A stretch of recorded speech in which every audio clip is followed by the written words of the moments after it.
Our next guest sees that payment coming in the form of new taxes very soon, and he's doing everything he can to starve the beast. Republican Senator Mike Crapo of Idaho joins us now. Senator Crapo, thanks for being here. First of all, do we know anything about what is in the latest Senate plan? Because they've got to kind of got it behind closed doors, don't they? Well, we know a little bit because they have released part of it, which we are now debating on the Senate floor. For example, we know that it contains $1.2 trillion of new taxes in the first full 10 years of implementation. But you're right, there's about 400 pages of new parts of the bill that have been negotiated yet once again behind closed doors that we won't see until just before we're probably forced to vote on it, which is one of the battles that's going on right now here in the Senate in terms of the struggle to try to delay the consideration of this until the public can see what's in it and until, frankly, the CBO can score it and we can drill down deep and find out just what is contained in this legislation. Well, over $1 trillion. I mean, give me that number again. What trillion in new taxes?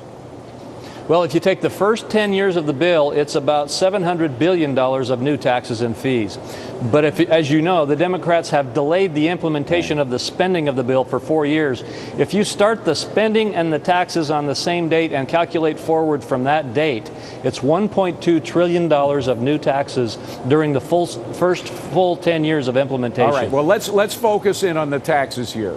The president, of course, famously made the pledge, nobody making less than $200,000 will pay new taxes.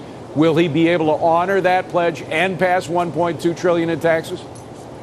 Oh, absolutely not. As a matter of fact, I brought an amendment which was unfortunately defeated in a vote just this week, which would have required that the bill be referred back to the Finance Committee to take out the taxes that will hit the middle class as defined by the president. And that amendment was defeated. Now what we are going to see is out of that hundreds of billions of dollars up to $1.2 trillion, depending on how you start the counting, of new taxes, you will see hundreds of billions of dollars of taxes falling squarely on people who make less than $200,000 as an individual or $250,000 as a family. I guess that provision, if the penalty provision is in there, that is, if you don't have insurance, if you're like I was in my 20s and didn't have insurance because you didn't need it, you were healthy and didn't have the money to pay for it, you'll be fine. So part of that is the fine, correct? That's correct. This is taxes and penalties. If you just look at the taxes, it's about 80% of that figure. But the bottom line is, I want to make it clear, this is not just people making up around $200,000 or $250,000. A large part of this burden is going to fall squarely on people who make less than $100,000 or between $50,000 and $100,000. Now, we have a poll. This is the latest poll we could find. Some are even more skewed, but this is an NBC Wall Street Journal poll of just a day ago. And the number of people, the percent of Americans that believe this is a bad idea, the president's health care plan, is now 47%. And the people who think it's a good idea, 32%. So there is this huge gap between the people who think it's a bad idea and the people who think it's a good idea. Rasmussen poll shows it even much greaterly skewed. Bottom line is, do Democrats know what they're getting themselves into going against the will of the majority here? Well, unfortunately, I think they do know it, and one of the big struggles you will watch play out over the next week is the battle by Harry Reid to force this final vote on this bill to happen before Christmas.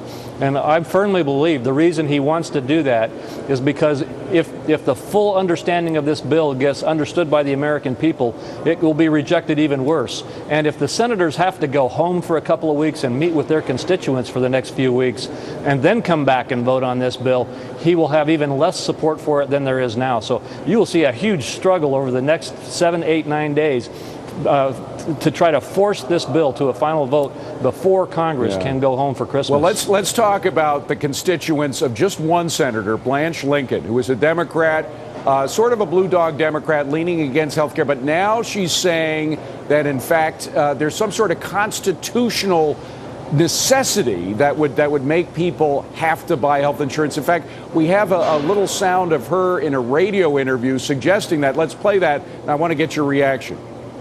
All right. You responded to my constitutionality question during the press conference. And what was your reaction to Well, I just think the Constitution charges Congress with the health and well-being of the people. So where in the Constitution does it talk about the necessity of Congress taking care of the health and well-being of American people? The individual is in charge of that, right? Not the politicians. That's right. You know, the Constitution does say that the general welfare of the country is something Congress can look out for, and that's been interpreted very broadly, but nowhere does it require things like this bill has. This is a massive extension of the federal government's control of the economy. It has mandates that individuals must buy insurance or be fined, and the IRS is going to come in and double check on you.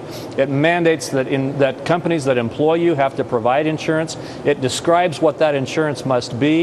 It increases taxes dramatically and puts unfunded mandates on the states. And the real amazing thing about it is it actually doesn't reduce the cost of health care either. It increases the cost of health care. Senator, stay with us. There's an individual that you might want to say hello to that we've got with us now. Americans fed up with the tax and spend policies of the government have started to exercise their frustrations by forming political groups all over the country. You've heard of the Tea Party, of course, but there are also smaller groups that are trying to remind politicians that their jobs may be in jeopardy if they keep on this tax and spend pattern. One of them is called Stop Taxing Us. It is based in California, and one of its leaders is with us now, Dr. Gary Gonsalves. Doctor, thank you very much for being here. Let's talk about taxes and health care. Health care, of course, is something you've been involved with professionally all of your professional life.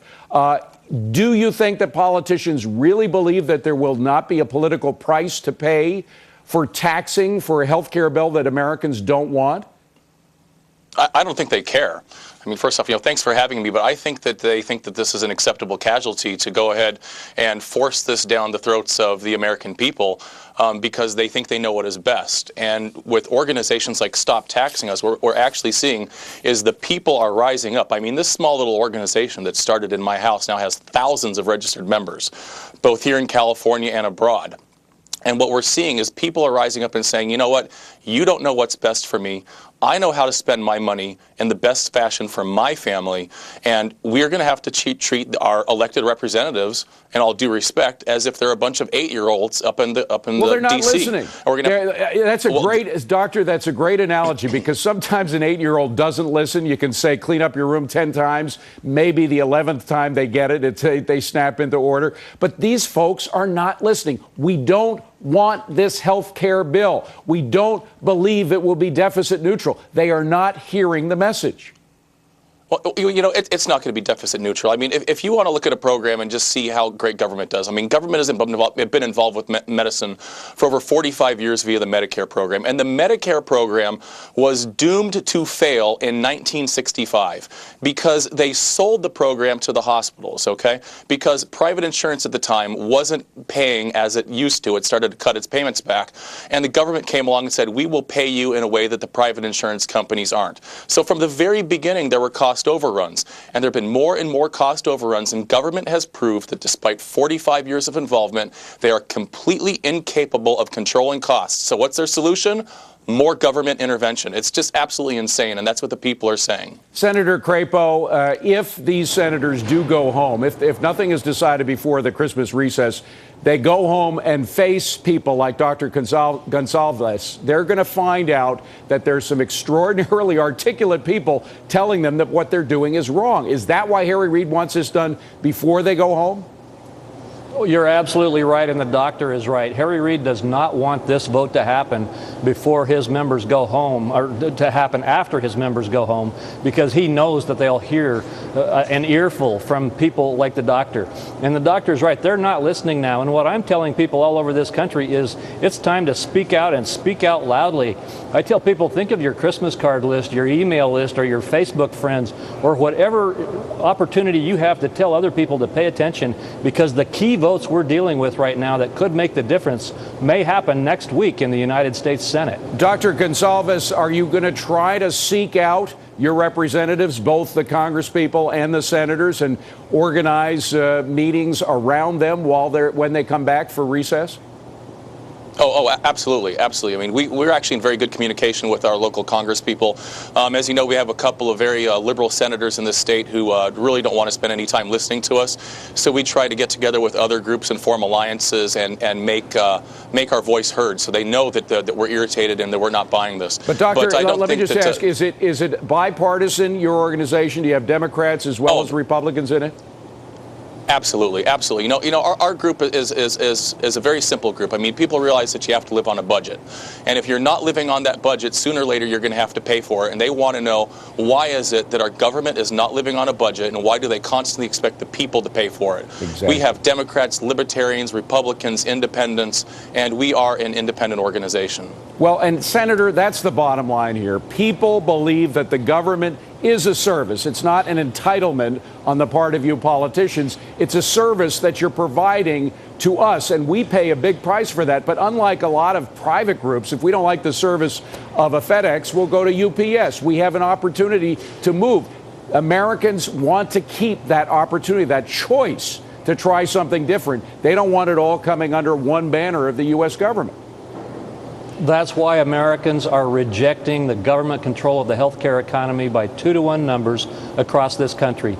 People are increasingly not only angry, but they're getting afraid of what this government in Washington, D.C. may do to them.